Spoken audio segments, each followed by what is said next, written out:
Hey Facebook, what's going on? I know it's an early morning impromptu talk, but would love to get something off my chest, so I decided to just jump in and do something spontaneous and a little bit new. Right now, me and Jazz are headed over to South Orlando for a symposium workshop. It's for elite real estate investors, which we joined, which is awesome. Tough, scary, but awesome, which I really love just because it's something new, something different, something that helps you create more financial balance and a financial future, which I think we all need. You know, they say the average millionaire has 7 sources of income, which most of us have only one, so that tells you the big gap. So beginning of the year, me and Jazz decided that we wanted a change. We wanted something new, something different from the regular routine that we've been doing. Because we realize in this routine, nothing changes. You know, they say insanity is doing the same thing over and over again, expecting a different result. So we understood that we can't keep doing the same thing over and over again. We have to get out of our comfort zone, make a change, which is scary. I can't lie, I had resistance about it, especially knowing that I had to take some financial debt to pursue this type of dream and this type of goal. But to me, it's worth it. Is it terrifying? Yes. But is it worth it? Yes. At least I think it is. Now, the reason why I named this speech "Why We Need Motivation," we all do, even speakers like myself. I think when people hear my talk or other motivational speakers' talks, they think, hey, these guys must have it all together. Their life must be perfect, because hear them trying to tell me what to do with my life. And I want to make it clear, I never want to tell you what to do with your life. That's your God's gift, to make your own choice of how you want your life to be. That's your own choice. And your thoughts and your persuasion and your pursuits is all you. The only thing and I feel every other speaker that I work with, all we want to do is give you suggestions about how we learn to change our level. And if you could take these suggestions and put it into your own life, make the change, and find some success, our job is complete. Because all we are trying to do is pay it forward for the people that gave us motivation. The people that helped us out in our lives. Mr. Les Brown, Jack Canfield, Robert Greene, Napoleon Hill, Abraham Hicks, list goes on and on for me. James Allen. And when I hear these motivational speakers and these books, it changes something in me. And I like to talk, me personally, about my pitfalls, the downtimes, because I understand it's all relatable.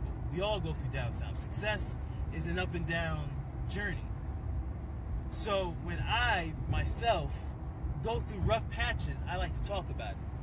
So you know that we are on the same level. There is no difference between you and I. The only difference is I try to change my perspective, and talking about it makes me feel better. And not only does it make it feel better, it makes others feel better. And so together we're growing as one. And that's my goal, is for all of us to grow. Like, I don't want to be in the top by myself. I don't want to be me and Jasmine just be by ourselves in the top. Big mansion, big house, all this good stuff. And then we're by ourselves. We want to bring others with us, so we have those conversations. We can all laugh and say, man, remember when we were struggling? Now look at us. Boom. And it feels good to share that with other people. So that's why we do this. Yesterday I was in a big funk. I got some disappointing news. One of my affirmations since 2014 was to own a home with me and Jasmine, so I could provide her a nice shelter for her and Brandon.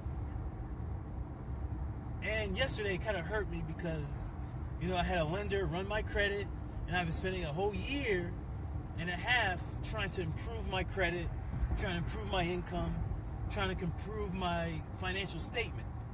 You know, your financial statement, Robert Kiyosaki would say, is your report card. your adult report card. And it sucks to get F's or D's. Or somebody says, hey, it's a C, which is but it's not good enough. And to say, man, I've been studying, I've been working hard, man, I've been doing all the things you told me to do.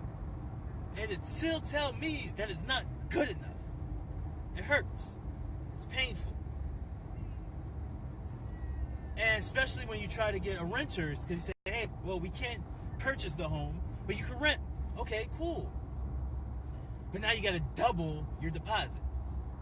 Well, I don't have the money. How am I supposed to double the deposit? Well, I don't know, Mr. Fontaine. Figure it out. You have until Monday. And so I have to keep working, keep doing all this hard stuff, work my ass off every day for somebody to tell you it's still not good enough. And we all go through that. Some of us have 2, 3 jobs. I have a cousin that barely gets any sleep. He gets up in the morning, takes the subway to his next job just to take a taxi to his next job just to get home to sleep for 2 hours in Queens. And we all trying to do this just to provide for our families, and it's tough, it's hard, it's difficult. We all know this. That's why I think we all need motivation. I woke up this morning feeling a little bit better, and I started listening to a Les Brown speech that he did in the 1990s called How to Get Unstuck. Because I was feeling stuck with this feeling, this bubbling in my stomach, saying that, Rich, you keep trying, you're not good enough. And that's something I had to struggle with my whole life, is to feel good enough to pursue something bigger than myself. The struggle is, how do you feel good enough when people constantly tell you that you aren't? You hear on the news, you hear on the radio, you see that, Rich, your generation, your culture, your skin color, it's not good enough.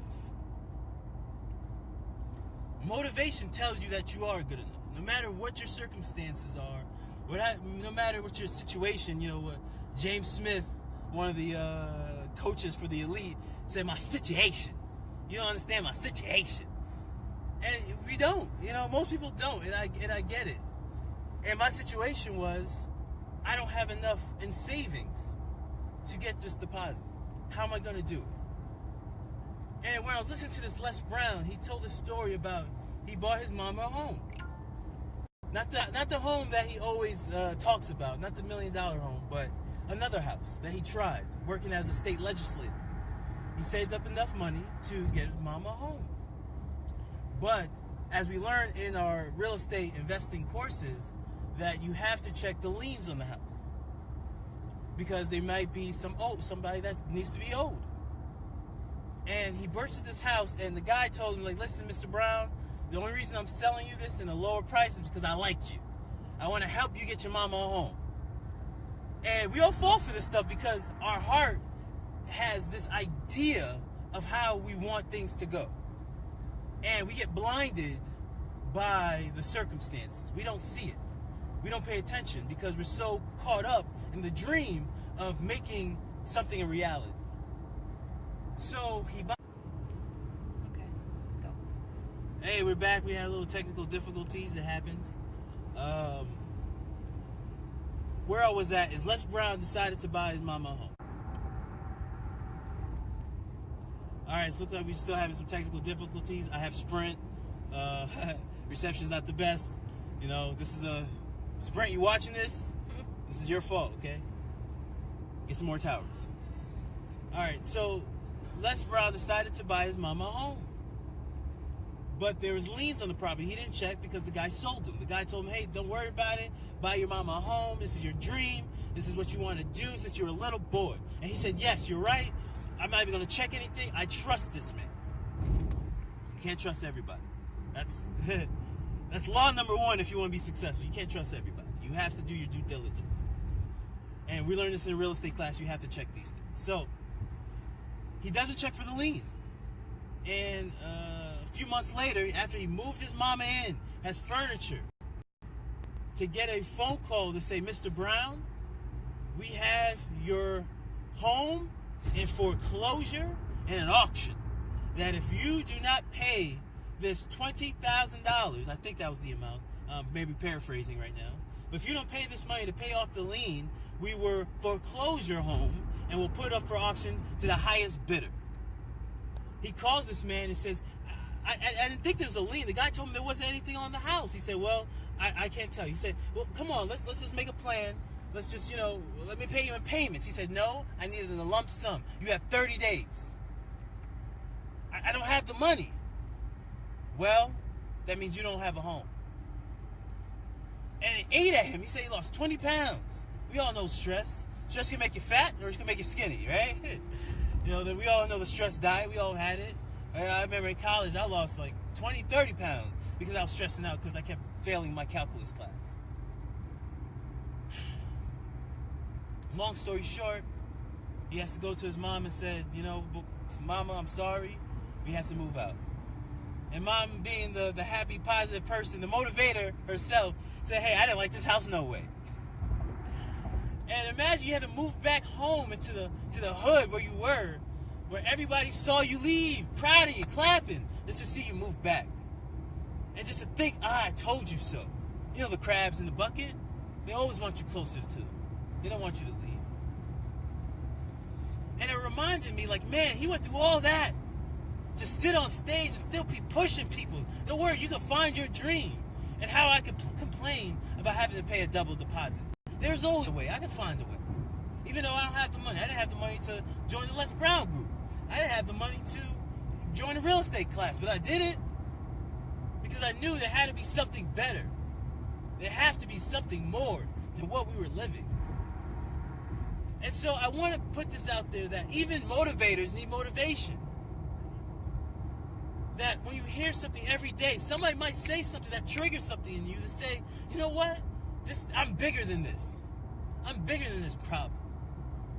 And at the end of the day, yesterday I was feeling in a funk. I was like, man, how am I going to keep doing this? Why do they keep telling me I'm failing when I know I'm winning? Because the world don't know your heart. The world doesn't know your ambition. They just know the fruit that it bears. And sometimes in that cultivating, in that planting, in that seeding, in that watering, in that giving sunlight, and watching some petals fall and watching it not grow as fast as you want it to, it's hard, it's challenging. It pisses you off, it does. Yesterday I was just in a funk, man. I didn't want to hear nothing. I didn't want to talk to nobody. I gotta go to this damn symposium and smile in front of people yeah, kumbaya, simbumba, da-da-da-da, and act all hype and happy when I'm hurting. But after listening to Les this morning, I said, man, this man's voice always pushes me. And Les, I want to thank you, sir. And the fact that I shook your hand and said thank you to your eyes meant the world to me. And the fact that you are still motivating me years later, it fills me with so much joy that I want people to wake up this Friday morning. If you're going through something, if you're going stuff with your family, if you're going through financial difficulties, if you're going through issues with your spouse, if your kids are not doing as well in school, or your parents are sick, or your job, I had my employer asked me to come to this office yesterday and say, Rich, you gotta do better. You're messing up in a few things. You're doing good in a lot of them, but you're messing up in a few. And you gotta do better. And it pisses you off. It's man, I wake up every day. I come in early. I come on time. I stay in late sometimes. But he's right. But to me, he is right. Because if you're giving 110%, nobody can tell you ain't doing nothing. And so that's motivation for me to say, you know what, do better at work. Just do better, period. Stop complaining about what it is that you have or you don't have. The whole reason we're so motivated to leave your home is because there's stuff that's breaking in it. There's stuff that's breaking in the home, so we're unsatisfied with it. But yesterday I had to look at the house and say, you know what, I'm happy that I have a place to live. I'm happy that I have a roof over my head. And I'm happy that my family can eat and that we have opportunities. I'm happy about that. And that's something to push me forward. And so no matter where you are, there's always something to be happy about. And focus on that.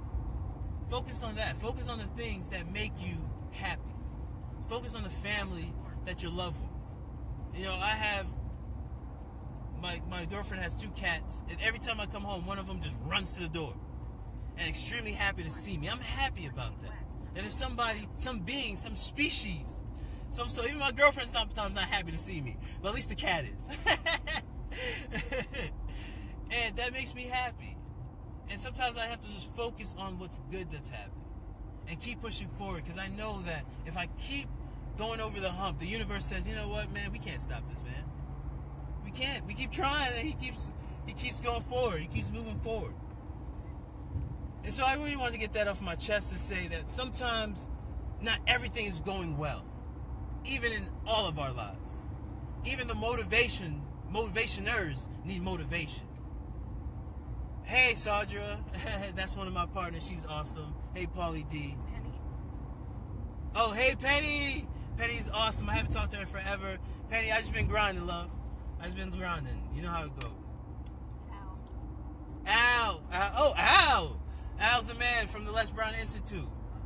Sorry, I have to watch the road, guys. Tony's on there. Tony, sorry, I haven't really paid attention to who's looking. Everybody that's watching, thank you very much for coming in. And if I haven't responded to your comments, it's because I'm driving. And so I haven't had a chance to... I got you. Hey, Al. Hey, Al. Deshaun. I need you to watch the road, though. Tony. Hey, guys. Sorry, my girlfriend makes sure I watch the road. I have precious cargo in here. She wants to live.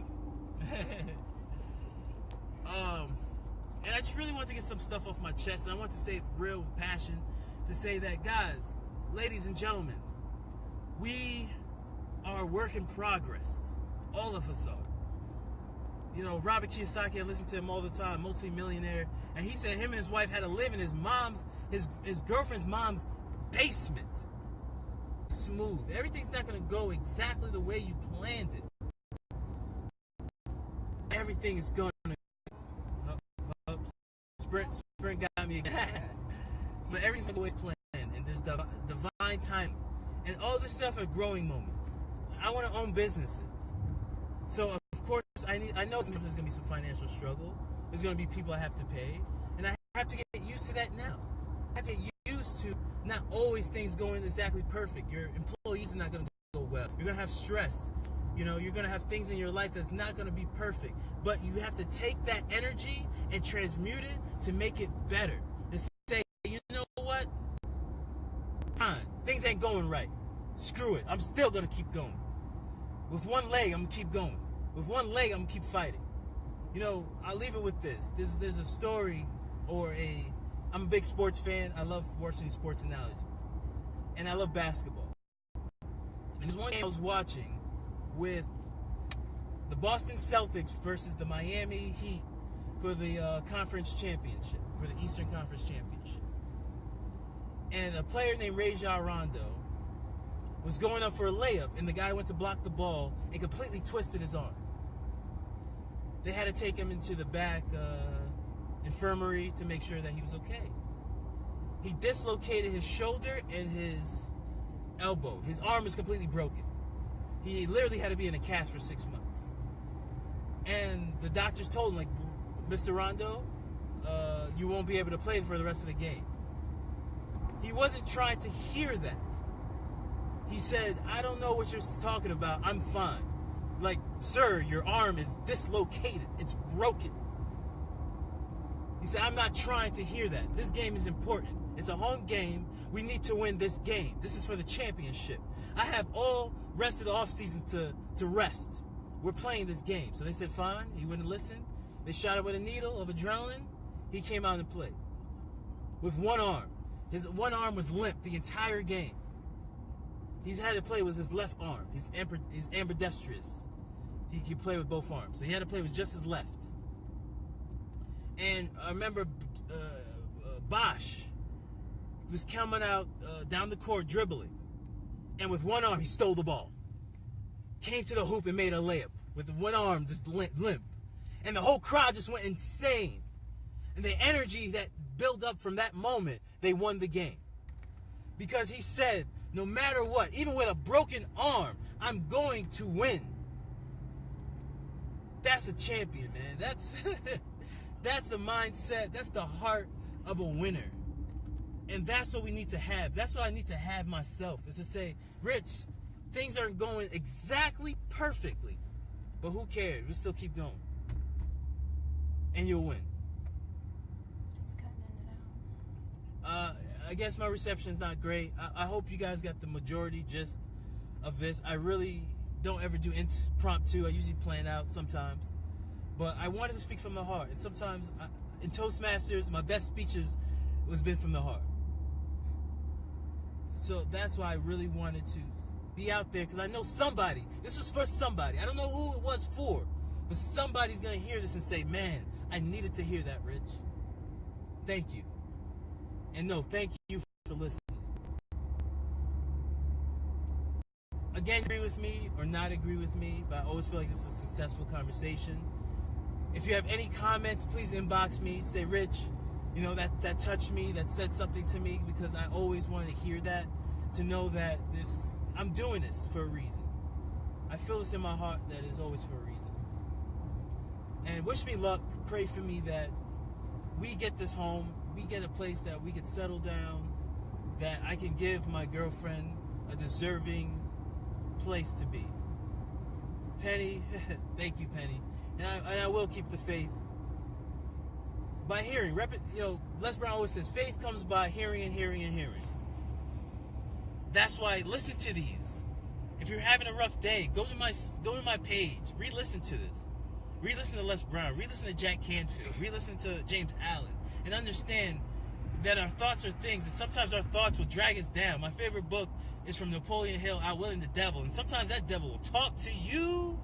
Oh man, and he calls the devil negative thought processes, negative self-talk. And man, the devil was talking to me yesterday. He's like, man, what you gonna do? You ain't got no money. You better forget that house. You better resign that lease in that broken house. You ain't going nowhere. And I had to outwit him and say, no, my plan was to leave. My plan was to get this exact situation, and I'm going to do it, because the only enemy we have is ourselves. Situations will always come, but the enemy is within. And if there's no enemy within, the enemy without can do us no harm. I think about that.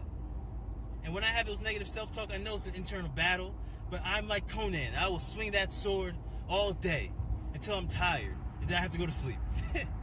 But sometimes I go to sleep and I wake up feeling so much better, to know that you're a champion, Rich. You have support systems, people that really want you to do good, family that wants you to do good, and loved ones that want you to do good. And not just for me, but for you too. I want you to do good.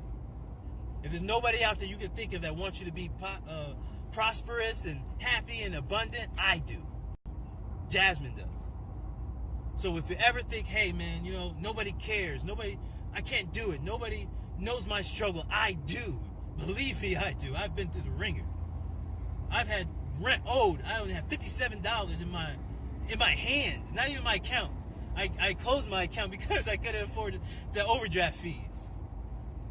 And I have $57 in my bank account, and I have my landlord calling me up and say, Rich, you owe me money.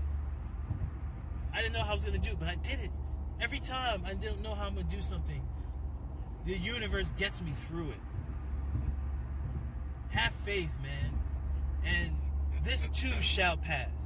Everything's moving. Nothing stays. So a situation that might be here now will be gone tomorrow. Even the life we're living will fade one day. So live it with purpose. Live it as if it's going to end one day. That, hey, if I have bankrupt bills, I ain't going to have to pay forever. Once I go, shit, that's up to the bank. Shoot. So, at the end of the day, I love all y'all. I love all you men, and I especially love all you women that have to go through it, sometimes even alone with a child, and don't know how you're going to pay, don't know how you're going to do it. You'll do it. Especially men that say, hey, I can't find a good man. We're out here. I know plenty of them. And I know a lot of non-good men, too. But you get what you attract. You get what you are. And I know this is a long one, but I had to get this all off my chest. You get what you are. You don't get what you want, but you get what you are. And if you want a man that's better, you be better. Have a mentality, I don't need no man. I can find it myself. I can do it myself. And when that moment hits, that man will come in your life. Because when you don't need something, or when you're not in desperate need of it, for some reason, that's when it shows up. Release it to the universe. Release it to God. Release it to Allah. Release it to Buddha. Release it to Krishna. Release it to whatever religious source you have. It's all one. It's all one entity. It's one energy. So release it and say, you know what? I'm fine. And prayers are just positive thinking. People say, why are you so positive? I'm praying, man. I'm praying. That's all that is. It's prayer. Positive thinking is just nothing but prayer. Formed in an affirmation. So faith comes by hearing and hearing. Today, listen to something positive. Listen to me. Listen to somebody else. Listen to Sadra. Listen to Cody. Listen to John. Listen to Can't Quit Andy. Listen to Kiara. Listen to all these great people from Les Brown, man. If I miss you, I'm sorry. I'm just driving. I'm trying to pay attention. But listen to us. We have a message, and we have this power because our power comes from pain. The reason why we impact is because our power comes from pain. T.G. Jakes is one of my favorite speakers because I know that voice, that comes from pain, man. I want to talk to him one day. Like, what did you go through? To speak with that much power, you must have went through the ringer. When I listen to Les Brown, I know he speaks with power because I hear him and he tells his story. He says, I go through the ringer still, 21-year cancer survivor. And the reason why he survives, I believe, is because he has a purpose. He says, no, I can't leave yet. Somebody needs to hear me. Rich Fontaine needs me. Sadra needs me. Kiara needs me. Cody needs me. Jasmine needs me. I can't go yet. Until I know my impact on this world has seeped in the energy through somebody else and they can convey what I'm trying to say. And it's beautiful, man. It's a beautiful thing.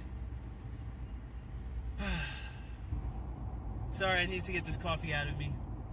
Thank you for listening to me rant and listen to me talk and I truly hope for the bottom of my heart that this touched somebody, even if it's just one person.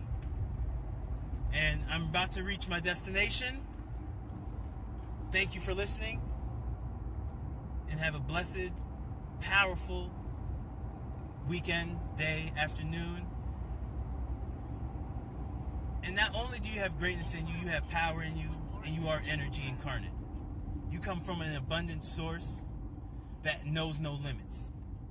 The limits are only created of what we made in our minds. You are limitless. And just like the movie Limitless, I don't know if you've ever seen it, once he took a pill and realized that his brain can function in high levels, he became limitless.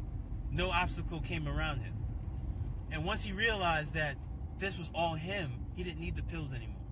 That's the moral of the story. He didn't need the pills anymore. He became limitless through him, through his energy and how he saw the world. One day I'm going to look back at this 3 years from now and say, wow, the difference. Because I'm limitless, you're limitless. Limitless is nothing. All right, man. Ladies, gentlemen, people. I've said I'm leaving now.